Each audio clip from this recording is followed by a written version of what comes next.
12 months in wedding planning, when you have to work, go to school, etc., it becomes to 3 months.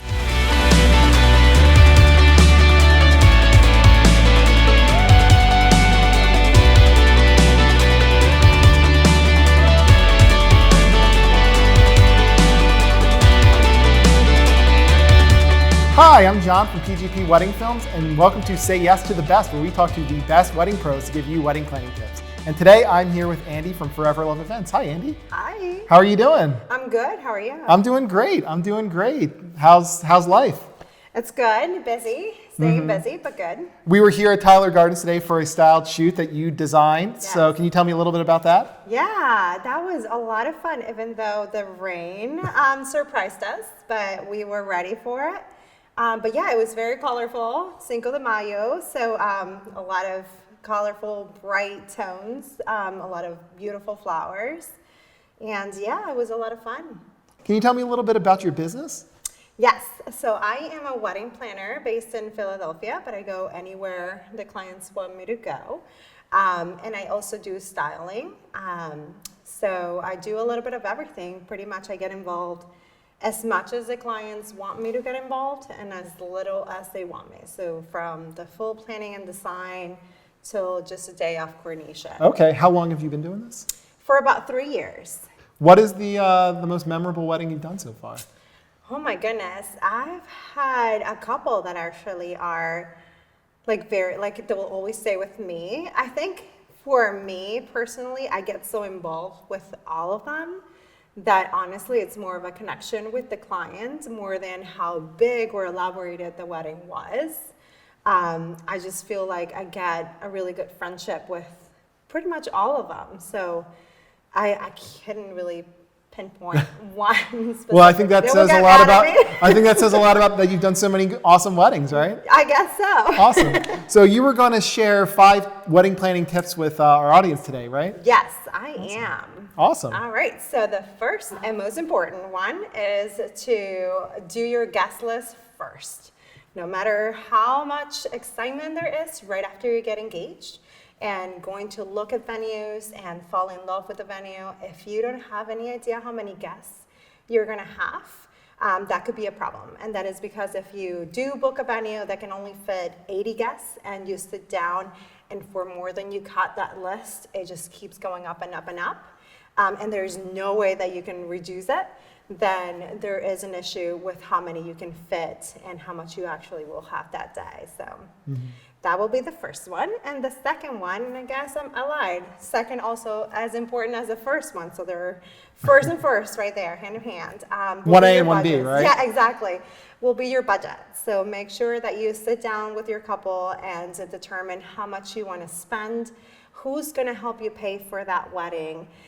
If you're going to have your parents or any family members helping you with anything, could be just from buying the alcohol to paying for the flowers or just paying for everything. Who's paying for what?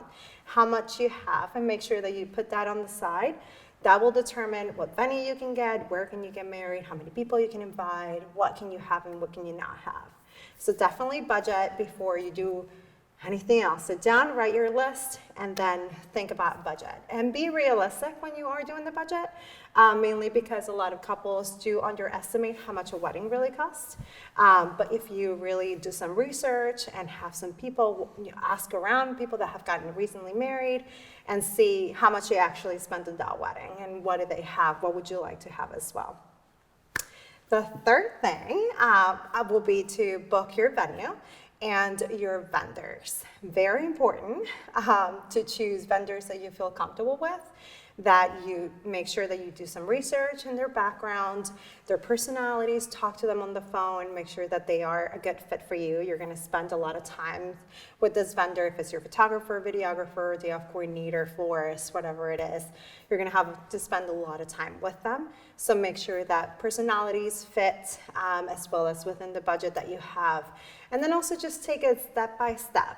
Don't try to do all the venues, all the vendors at one and say, I'm gonna reach out to photographers and videographers and catering and florists. That will overwhelm 99% of the couples out there. So you're gonna get bombarded with emails and calls and unwanted marketing and a lot of things that happen behind the scenes. So just make sure that you take it step by step.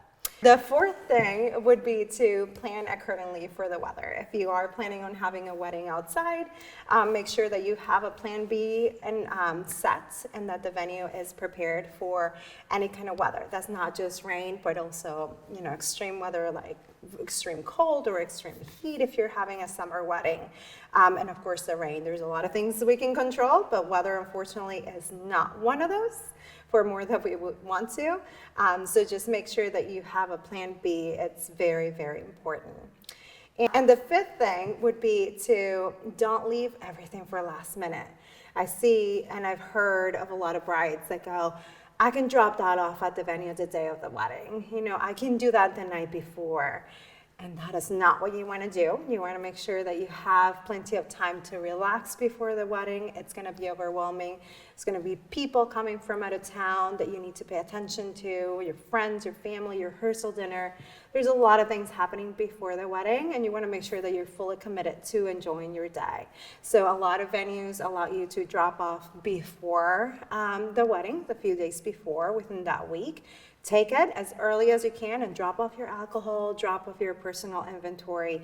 That way you get that done, out of the list, and then you can relax. Awesome. Thank you so much for that. You're That's welcome. great. If there was anything that you could help every bride on every wedding, what would it be? Oh, to stay relaxed. I think if we're talking about like the actual wedding day, there are a lot of things that we have already planned before, so we shouldn't be worrying about any of that. That part is done. But the actual wedding day, I always try to tell my bride as soon as I arrive to their getting ready location, how's everything going? Make sure that they have a smile on their face, and if I see them stressed or overwhelmed, just try to calm them down. And I think that's what every bride should always try to do. Just if you don't have, you know, a support person next to you, just make sure that you are taking a quick breath and taking it all in and just relax and enjoy it. Not that anyone ever asked me, but that's why I think it's so important to have a wedding planner, because when I'm just filming a wedding, you can see the difference between someone who has someone else thinking through all the details versus that bride who has to go like through the mental checklist herself or the groom. And it's so important because it's one day. It's one day. Want to be able to enjoy it. Yes, I completely agree. Right now, what is your favorite wedding trend? You know what? I'm really into the boho style. I like a lot of like the very modern, and that's usually what I try to go for my ideal clients. I like the very modern, people that are very risky with things. It's, you know, it's a wedding, it's a special day, but at the end of the day, it's a big party. So a big celebration, and I always tell that to my clients, like, yes, the romantic side should be there, should be beautiful, have you ever imagined? The party side of it should be, you know, fun. So I think those trends that are incorporating a little bit more like live music or a surprise, you know, option, like a caricature artist or something special during the cocktail hour or the reception, I really like that more than just a traditional, you know, wedding. Okay. What is your least favorite trend right now?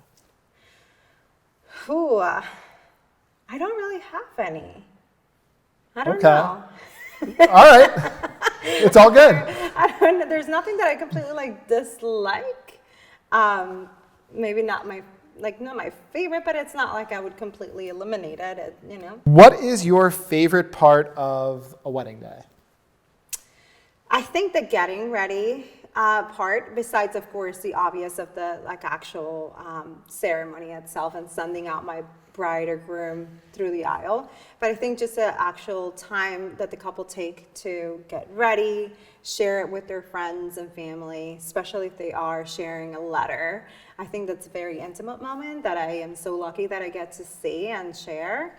I think that's my favorite part, that anticipation that you are getting ready to see your future husband or wife.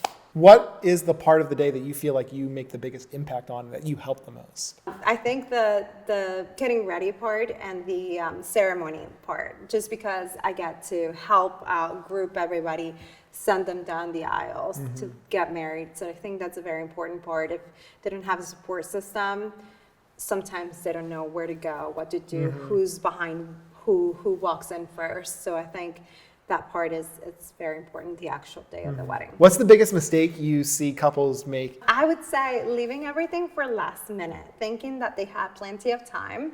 And sometimes you say, I have a full year to plan. I'm just going to take my time.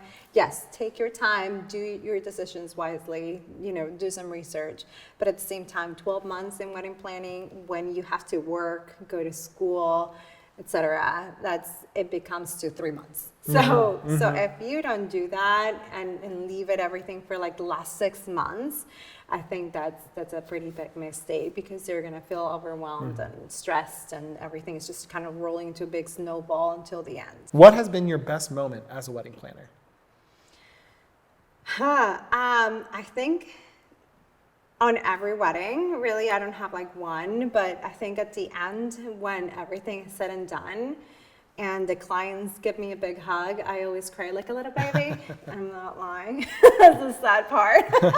I always cry to send them down the aisle, but at the end, when they are, you can feel how grateful they are and how special I helped make their day.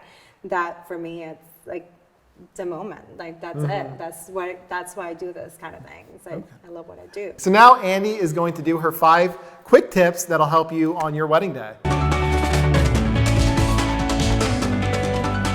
Have a plan in place. Make sure that you know where you're supposed to be at all times. Have an awesome vendor team. Make sure that everybody gets along and that you're choosing wisely every single vendor that's going to be there that day. Enjoy your day. Just take it easy and enjoy every minute. It does go fast, even though a lot of people will tell you no, but it does. Have a first look. Make sure that you take some time before the ceremony to do a quick first look so you can enjoy your cocktail hour. Eat.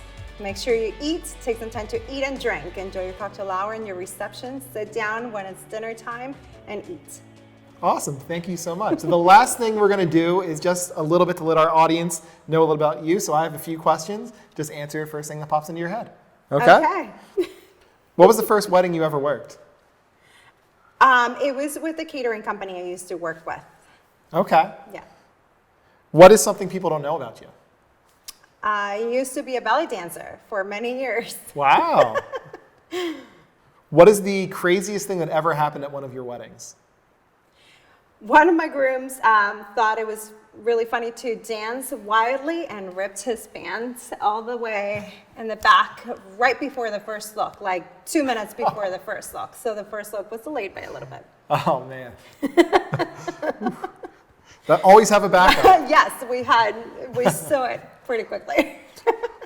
Favorite TV show? Friends, by far. Awesome. Movie? Oh, that's a really hard one. I don't have one. No. No? Okay. I refuse. Too many to choose from. Favorite book? Like Water for Chocolate. What is the most off-the-wall thing you have ever suggested to a couple? I have and this fits a lot of their personality, but I have a bride that hopefully they're not watching. She's gonna wear a T-Rex outfit on her head to surprise his groom on the first look. What is your greatest accomplishment? I think, honestly, and besides my kids and my family, just be able to run a business and successfully do what I love to do.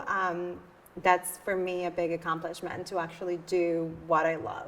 If you could travel anywhere in the world, where would you go? Everywhere.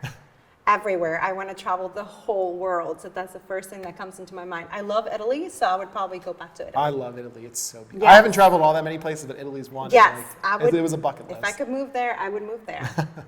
Italian brides. Yes, there you Book go. her, and then she can live out the Pasta and wine dream. all day. Except the rest of us here in Philadelphia would be sad. I come back every once in a while. And what is the best reaction you have ever gotten from a couple? I've had couples actually cry, which makes me cry even more. But yes, that's by far the sweetest and more like the biggest reaction. Andi, thank you so much. Andi from Forever Love Events. If you need a wedding planner, she'll go anywhere. All of her information is below, so you can follow her online. Thank you for watching Say Yes to the Best, and happy planning.